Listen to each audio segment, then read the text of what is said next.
The couches. That's all we got.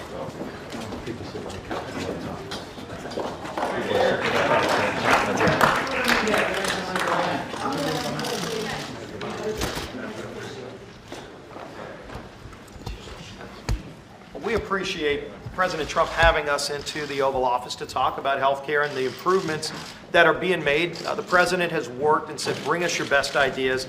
And these are members of the Republican Study Committee who have brought those good ideas and worked in a very diligent way to ultimately get to a yes on this bill with the changes that the President has asked us to make that we're going to make in the bill. And with that, I want to lead it off to the yes on this bill with the changes that the President has asked us to make that we're going to make in the bill. And with that, I want to lead it off to the chairman of the Republican Study Committee, Mark Walker. Thank you, Mr. Whip. We're excited about today because it's historic, knowing that we're getting a couple of very important things to the steering committee members, work requirements throughout the country, and also something that we call block grants, which allows the states to be empowered. We believe they should be able to hold the reins when it comes to managing their population. We also think this will provide more coverage for the indigent, for those sick, and for those disabled. So we're excited about it today, and that's why we've come today to celebrate the American Health Care Act and moving forward with a yes. Hear, hear.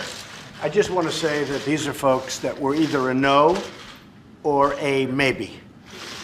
And we had a nice meeting. And we've been talking all during the night. This didn't just happen over the last 20 minutes. This has been going all night long. And we are doing some incredible things. I want everyone to know I'm 100% behind this. I want everybody to know that the press has not been speaking properly about how great this is going to be. They have not been giving it a fair press. The press is, well, as you know, in many cases, I call it the fake news. It's fake news. This is going to be great for people. I watch, I say, that's not the bill we're passing. And I also want everyone to know that all of these no's, or potential no's, are all yeses. Every single person sitting in this room is now a yes. And we made certain changes, and very frankly little, although the block grant is very important, because I want the states to get the money and to run their program if they want to run it, because they can do it better than the federal government. They're better equipped than the federal government. I also want people to know that Obamacare is dead. It's a dead health care plan. It's not even a health care plan, frankly. And I watched the architect of the plan yesterday. I watched the old clip where he said the American people are stupid to have voted for it. I watched Bill Clinton saying, this is the craziest thing I've ever seen. And only because everyone knows it's on its last dying feet, the fake news is trying to say good things about it, okay? Fake media. And there is no good news about Obamacare. Obamacare is dead. And unless we gave it massive subsidies in a year from now or 6 months from now, it's not even going to be here. So when they say, oh, more people are on the plan, there's not going to be any people on the plan. I was in Tennessee, I was just telling the folks, and half of the state has no insurance company, and the other half is going to lose the insurance company. The people don't know what to do. It's a disaster. Obamacare is dead. Nothing to do with these people, nothing to do with me. It's on respirator, and it's just about ready to implode. Now, we could wait for 6 months or a year and let it happen. It's not the right thing to do for the people. This is a great plan. This is going to be fantastic. You're going to have bidding at the one level by insurance companies. And remember this, those lines are going to come out. You're going to have bidding by insurance companies like you've never seen before. Plans are going to come out like nobody's ever seen before. Plans that nobody's even thought of now are going to be devised by insurance companies to take care of people. And we're going to take care of people at all levels. So I just want to let the world know I am 100% in favor. These folks, and they are tough, and they love their constituents, and they love this country. These folks were no's, mostly no's. Yes, that's correct. Yesterday. And now every single one is a yes. And I just want to thank you. We're going to have a health care plan that's going to be second to none. It's going to be great. And the people will see that. By the way, it will take a little while, because before it all kicks in and wells together, it takes a little while. With Obamacare, it got worse and worse. Premiums went up 116%. They went up 58%. The governor of Minnesota said the Affordable Care Act, Obamacare, is no longer affordable. That's what he said. The Affordable Care Act is no longer affordable. And he's a guy he's a good Democrat. He wanted Obamacare. He said it's no longer affordable. Obamacare is not an alternative. It's not there. It's dead. It's dead. So I just want to say thank you very much. I really appreciate it. 100% of the no's are yeses. And some of them were strong no's. Some were just no's. And we had a couple that were mixed. But I just want to thank you folks. And we're going to have a great, great health care plan. Thank you very much. Thank you, Mr. President. Thank you, Mr. President. What do you say to the British, Mr. President? Thank you. Open it. What do you say to the British? Thank you. Thank you, Press.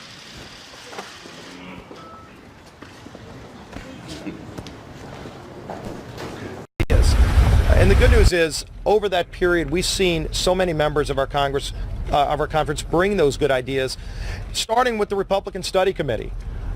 As the Republican Study Committee started putting together some of those ideas, he brought them to the House leadership, but also to the president.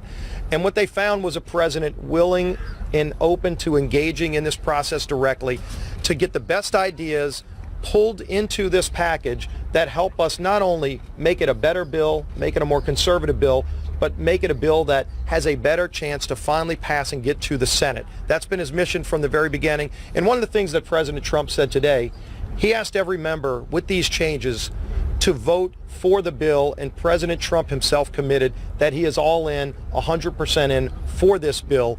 And all of these members were in various places, some for, some undecided, some even against the bill initially, who all with these changes that President Trump has brought to us are now a yes on this bill. And I can't thank the chairman of the Republican Study Committee enough for his leadership at helping bring those good ideas forward. As we're working with other members in our conference at the same time, the Republican Study Committee really led to get some important reforms. And I want to introduce the chairman, Mark Walker.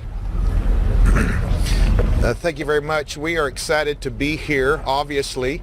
We're in the middle of a 6-week work process. Last night we were on a conference call till close to midnight, trying to refine this to the very last moment to make it the best for the American people.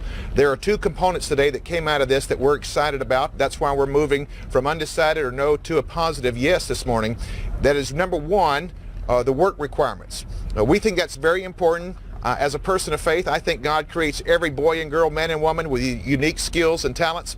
We want the government to enhance that, to flourish that, not to stymie it. The other thing that's very important for our members that have worked very hard, very diligently, not for months, not just for a few days or a few weeks, is the block grant options that returns power to the state to be able to make the best decision for the sick, for the indigent, and that is something that has pumped us up today to be here.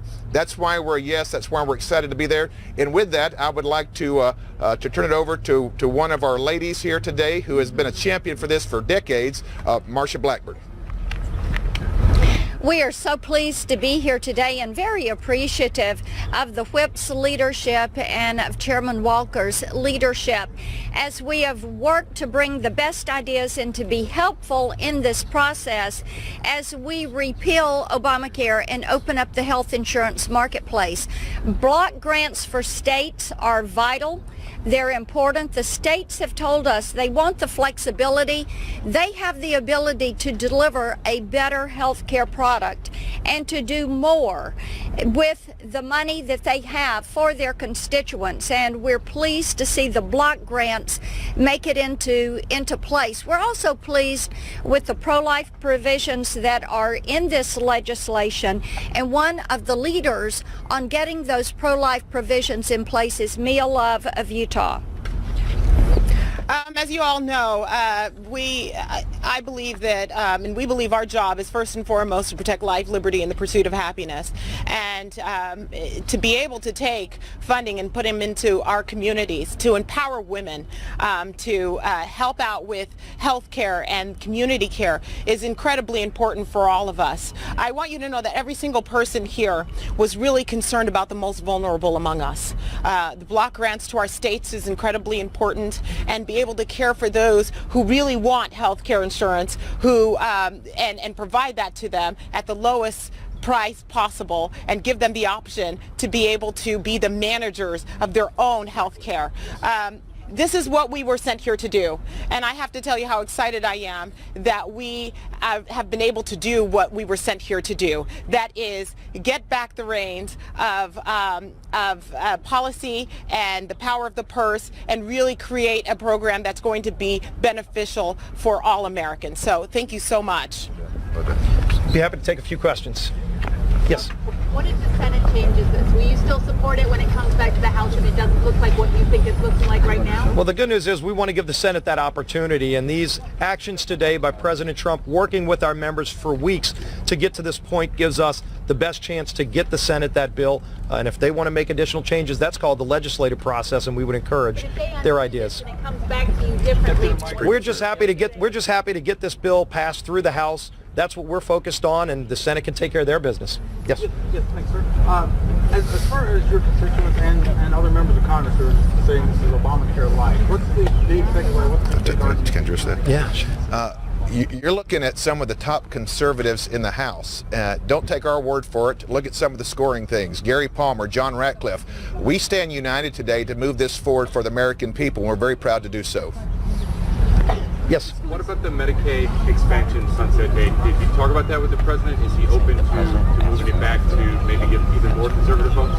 That wasn't part of this discussion. What we talked about is giving states more flexibility, allowing states the option to take a block grant. A lot of governors have said they're very interested in that. Now they'll have an opportunity, giving states the option to put real work requirements to increase the integrity of the Medicaid program with incentives in place so that states will be rewarded for helping strengthen their Medicaid program. Last question.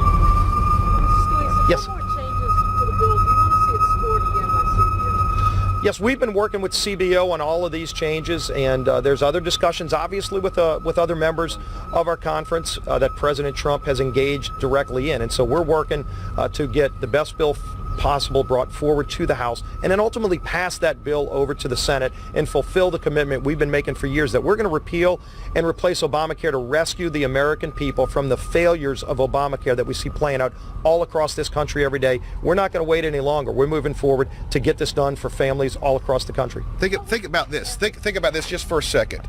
The president and the vice president have called a group of conservatives from the United States House of Representatives and asked us for our support to be able to move the American Health Care Act forward. We're honored to be here to represent the conservatives and to work with the president and vice president for the all communities of the American people. Y'all have a great day. Thank you.